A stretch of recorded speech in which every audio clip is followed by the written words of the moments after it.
함께 주의 말씀을 듣기 위해서 또 예배드리기 위해서 오신 여러분들을 축복합니다. 성도 여러분, 오늘 말씀은 이제 우리가 잘 알고 있는 요단강 이후의 말씀입니다. 요단강을 드디어 이스라엘 민족이 건넜습니다. 이전 말씀을 통하여서 주님께서는 그들 백성에게 은혜를 다해 주시고 이제는 그들이 하나님의 땅에 이를 수 있는 은혜를 허락하여 주셨습니다. 사실 우리의 인생사 가운데 어떠한 일이 하나가 해결이 되면 그 다음 일들이 쑥쑥 잘 풀리길 원하는 마음들이 있을 겁니다. 하지만 오늘 말씀에 있는 이스라엘 민족은 새로운 두려움에 직면하게 됩니다. 요단강을 건넜다고 하여서 그들의 삶이 완전히 바뀐 것이 아니기 때문입니다. 어쩌면 그 요단강 이전의 광야의 생활은 그들에게 예고편과 같았을 것입니다. 그들의 지금 눈앞에 서 있는 대적들은 이제껏 그들이 두려워했던 자들이기 때문입니다. 민수기 13장 28절에서 29절 말씀에는 이렇게 기록되어 있습니다. 그러나 그 땅 거주민은 강하고 서금은 견고하고 심이 클 뿐 아니라 거기서 아낙 자손을 보았으며 아말렉인은 남방 땅에 거주하고 헷인과 여부스인과 아모리인은 산지에 거주하고 가나안인은 해변과 요단가에 거주하더이다. 아멘. 민수기 13장 28절에서 29절에 고백되어 있는 이 말씀을 누가 전달하였을까요? 우리가 잘 알고 있는 12정탐군이 이 땅을 보고 와서 그들 민족에게 고했던 내용입니다. 그들의 눈앞에 있는 성들과 그들의 눈앞에 있는 거민들은 그들이 감히 이룰 수 없는 강대한 이들이다라고 고백하고 있습니다. 그들의 이 고백은 결국 그들이 광야에서 40년 동안 헤매게 되는 이유가 됩니다. 그만큼 그들에게 두려움이 대상이 가나안 사람들이었다는 것을 우리는 잘 알 수 있습니다. 자, 40년이 지났습니다. 그리고 그들 민족이 요단강을 건넜습니다. 그렇다면 지금이 40년 전과 지금은 다른 상황일까요? 그렇지 않다는 겁니다. 40년이 지난 지금도 여전히 그곳에는 거민들이 있고 또한 강한 성이 있으며 그들은 강대한 군사력을 갖고 있습니다. 그렇게 그들은 불안할 수밖에 없고 두려울 수밖에 없습니다. 그런 그들에게 요단강을 건넜을 때 하나님께서는 제일 먼저 무엇을 요구하고 계실까요? 그들에게 가나안 거민을 이길 수 있는 전략을 이야기를 하고 계실까요? 아니면 가나안 거민들을 방어할 수 있는 강한 방패와 칼을 그들에게 제공하여 주셨을까요? 그렇지 않습니다. 오늘 말씀을 통해서 우리가 알 수 있듯이 하나님께서는 우리가 상식적으로 생각할 수 있는 범주에 있는 명령을 하시지 않습니다. 도리어 감히 생각지도 못한 명령을 하고 계십니다. 2절에서 3절 말씀을 함께 보겠습니다. 2절에서 3절 말씀 함께 봉독하겠습니다. 그때 여호와께서 여호수아에게 이르시되 너는 부싯돌로 칼을 만들어 이스라엘 자손들에게 다시 할례를 행하라 하시매 여호수아가 부싯돌로 칼을 만들어 할례산에서 이스라엘 자손들에게 할례를 행하니라. 아멘. 이스라엘 민족에게 필요했던 건 현실적인 증거와 징표입니다. 그들이 승리할 수 있는 방법을 그들이 요구하는 것이 당연해 보입니다. 하지만 하나님께서 말씀하시는 것은 무엇입니까? 그들에게 할례를 행하라 말씀하고 계십니다. 여러분, 우리가 하나님의 백성임을 드러내는 것이 마치 도장을 찍듯이 쉬운 방법이라면 하나님의 말씀을 우리는 이해할 수 있을 것 같습니다. 하지만 이 할례는 무엇이죠? 그들의 목숨을 걸어야 되는 일입니다. 할례가 무엇입니까? 남성의 생식기 끝을 칼로 잘라내는 행위입니다. 그런데 그 칼로 잘라내는 그 칼이 무슨 칼이라고 기록되어 있죠? 부싯돌로 만든 칼이라고 기록되어 있습니다. 그 당시 시대에서 소독약도 없고 진통제도 없고 또 마비를 시킬 수 있는 방법이 없는 상황입니다. 고스란히 고통을 느껴야 되고 또한 그 할례를 통하여서 그들이 온전히 회복되리라는 확신이 없는 순간 하나님께서는 이것을 이스라엘 민족에게 요구하고 계십니다.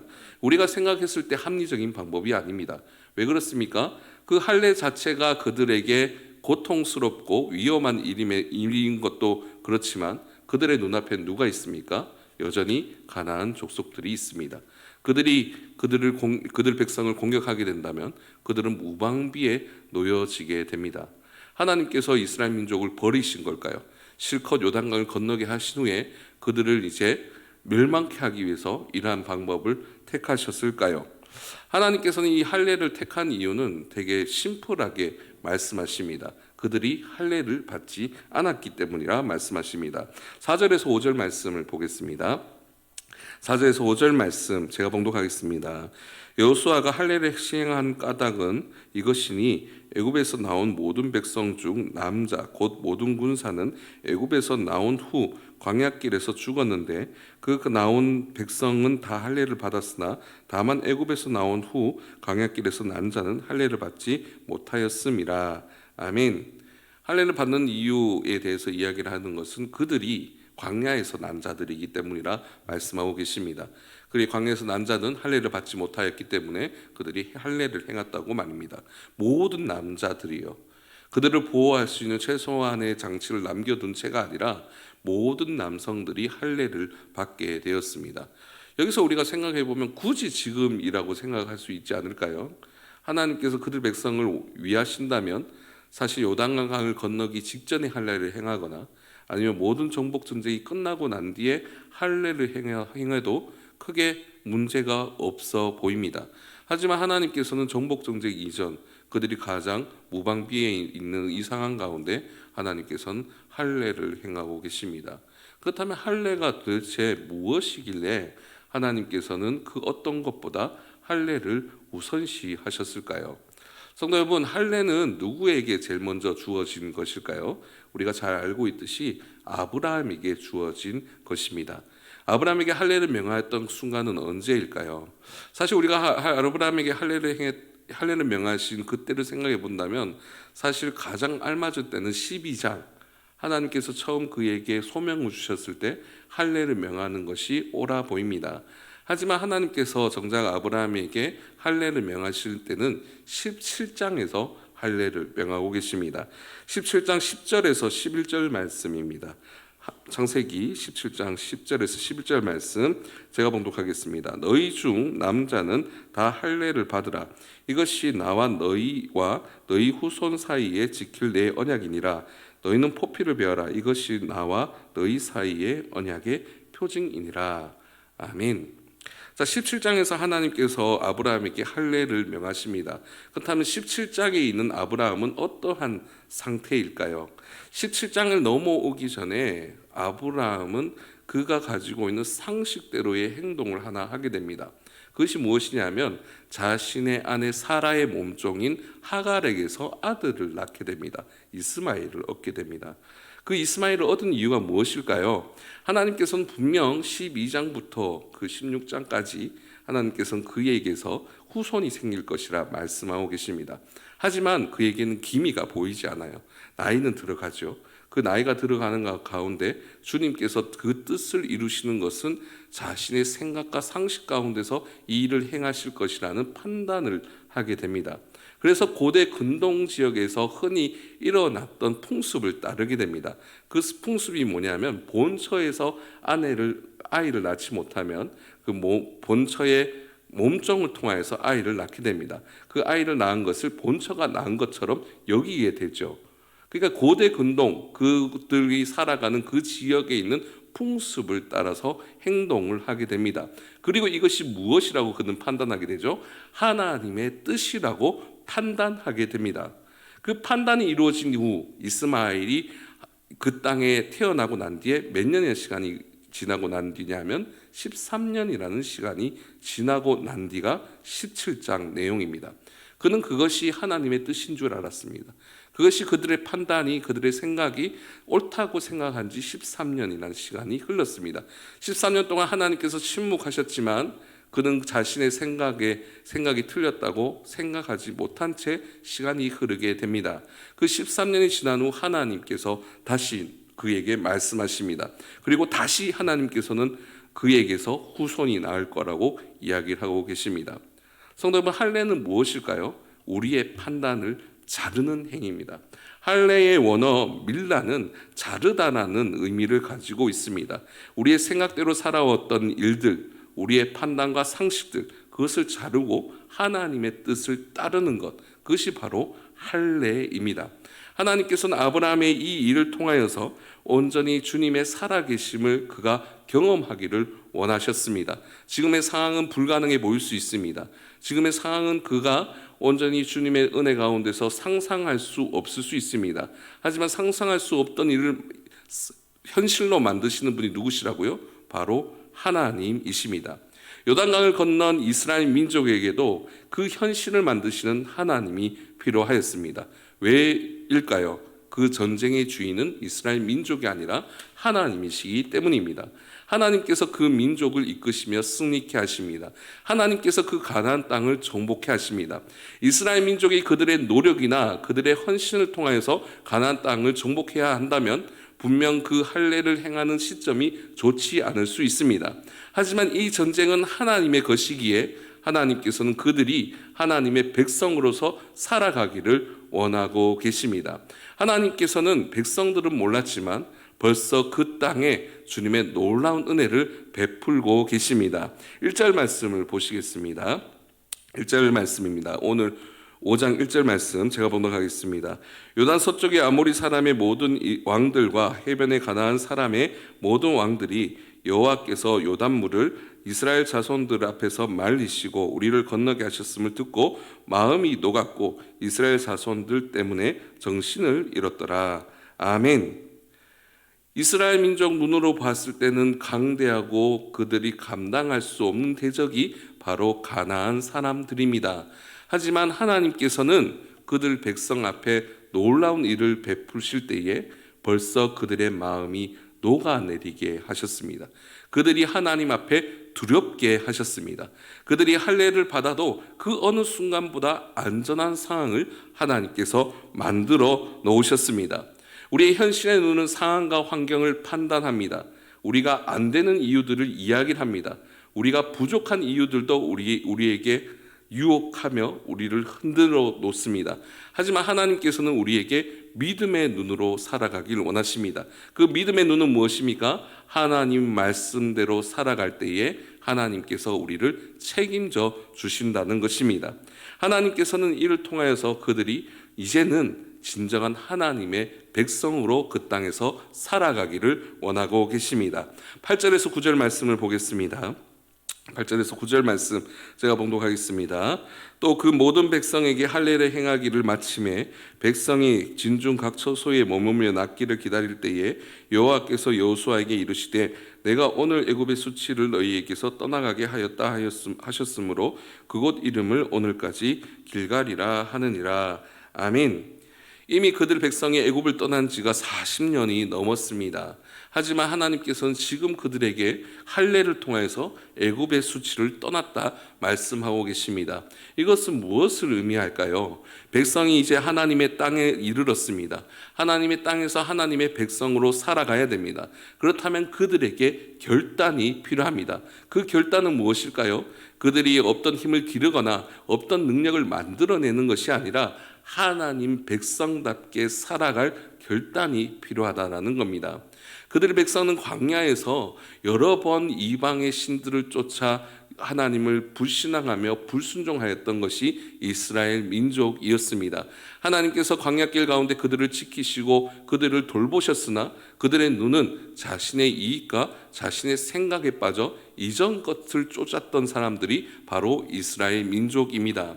이제는 그들의 위험이 실체화되었습니다. 그들은 이제 대적 앞에 있고 가나안 족속을 정복해야 되는 상황 가운데 있습니다. 그들에게 필요한 것은 이전의 삶과 다른 삶입니다. 이전에 그들이 쫓았던 것과 추구했던 것과 다른 길을 가기를 하나님께서는 원하고 계시는 것입니다. 하나님께서 원하시는 방법대로 주님께서 놀라운 은혜를 베푸신 대로 온전히 주님을 의지하며 순종하며 나아갈 때 그 땅을 주님께서 정복해 하신다 말씀하고 계십니다. 그리고 그 땅을 무엇이라고 이름을 지었다고 말씀하고 계시죠? 길갈이라 하였다라고 말씀하고 있습니다. 이 길갈의 이름은 굴러가다, 벗겨지다라는 의미를 가지고 있습니다. 이전에 그들이 입고 있던 옷이 그리고 이전에 그들이 살아갔던 삶이 굴러가고 벗겨져서 하나님의 백성답게 살아가는 시작이 바로 이 지금 할례를 통하여서 그들 백성에게 새겨지고 있음을 말씀하고 계시는 것입니다. 그들이 애굽의 노예로 살았던 그 역사를 바꿀 수 없습니다. 지울 수 없습니다. 그들이 불순종했던 그들의 어두운 과거도 벗어날 수 없습니다. 하지만 하나님께서는 그들에게 할례를 통하여서 이제는 그들의 수치스러운 역사가 아니라 하나님의 승리의 역사가 그들 민족에게 임하고 계심을 말씀하고 있습니다. 성도 여러분, 우리의 눈으로 보이기에는 너무나 느린 작업 같습니다. 우리가 보기에는 너무나 비효율적인 방법인 것 같습니다. 하지만 그 비합리적이고 비효율적인 방법으로 주님의 뜻을 느리게나마 순종하며 나아갈 때 그 길을 주님께서는 이끄시고 함께하여 주신다 말씀하고 계신 것입니다. 하나님께서 우리에게 원하시는 것은 무엇일까요? 우리의 소망을 따라 살아가는 것이 아니라 우리가 누구인지를 기억하는 것이 중요하다 말씀하고 있는 것입니다. 예수 그리스도께서도 그러한 것을 강조하셨습니다. 마태복음 6장 31절에서 33절 말씀 우리가 함께 봉독하도록 하겠습니다. 화면에 있습니다. 함께 봉독하시겠습니다. 그러므로 염려하여 이르기를 무엇을 먹을까, 무엇을 마실까, 무엇을 입을까 하지 말라. 이는 다 이방인들이 구하는 것이라. 너희 하늘 아버지께서 이 모든 것이 너희에게 있어야 할 줄을 아시느니라. 그런즉 너희는 먼저 그의 나라와 그의 의를 구하라. 그리하면 이 모든 것을 너희에게 더하시리라. 아멘. 예수 그리스도께서 이 땅에 사역하실 때에 많은 무리들이 예수 그리스도를 따랐습니다. 예수 그리스도를 따랐던 이유는 무엇일까요? 각기 그들에게 주어진 소망을 이루기 위해서 예수 그리스도를 따랐습니다. 어떤 이들은 건강을 찾기를 원했을 것이고요. 어떤 이들은 가르침과 길을 찾기 위해서 예수 그리스도를 따랐을 것입니다. 하지만 예수 그리스도께서는 무엇을 얘기를 하십니까? 그들에게 구할 것은 하나님의 나라임을 말씀하고 계십니다. 하나님께서 주신 은혜와 능력을 통하여서 너희가 하나님의 나라를 구하며 하나님의 백성으로 살아갈 때에 나머지 그 모든 것들은 누가 책임져 주신다고요? 바로 주님께서 책임져 주신다 말씀하고 계십니다. 우리가 이 땅에서 주님의 백성으로 살아갈 때 주님께서는 우리의 인생의 주인이 되어 주십니다. 우리의 삶을 통해서 주님의 징표를 가지고 주님의 백성임을 우리가 잊지 않고 살아갈 때 우리가 어떠한 상황이든 어떠한 환경이든 주님께서는 우리의 이름을 기억하셔서 우리를 지켜주신다 말씀하고 계신 것입니다. 성도 여러분, 오늘 말씀을 통해서 우리는 우리의 삶에 주님을 기억하는 삶이 얼마나 중요한지 우리의 마음에 새겨야 합니다. 그렇다면 우리가 기억해야 될 것은 무엇일까요? 할례는 우리의 삶을 통하여서 주님을 기억하는 일입니다. 또한 우리의 정체성을 이 땅의 사람이 아니라 하나님의 사람임을 잊지 않고 살아가는 것 역시 우리의 삶에서 새겨질 할례입니다. 하지만 중요한 것은 또 기억해야 될 것은 무엇일까요? 할례는 고통을 수반한다라는 겁니다. 할례를 통하여서 그들은 고통의 순간을 경험하게 됩니다. 인생에서 육체적으로 겪을 수 있는 가장 큰 고통을 모든 남성들은 기억하게 되겠죠. 그 고통을 통해서 그들은 무엇을 알게 됩니까? 하나님께서 그들과 함께 계시다는 것을 우리는 알게 됩니다. 성도 여러분, 우리에게 잊고 싶은 고난들이 있습니다. 우리에게 이길 수 없는 상황이 있습니다. 우리가 도저히 빠져나갈 수 없는 고통들이 있습니다. 하지만 그 고통의 순간을 통해서 주님께서는 우리가 누구인지를 알게 하십니다. 이 고통의 순간 우리가 우리의 방법과 생각대로 살아가는 것이 아니라 주님의 뜻을 구하며 주님의 백성답게 살아갈 때에 주님께서는 우리의 삶을 통하여 놀라운 은혜들을 우리의 마음에 새겨 놓으십니다. 그것을 통하여서 우리가 이 땅을 살아갈 때 우리는 우리의 삶을 통해서 새겨 놓으신 그 징표를 통하여서 우리는 절망하지 않고 좌절하지 않고 하나님의 백성답게 살아갈 수 있는 것입니다.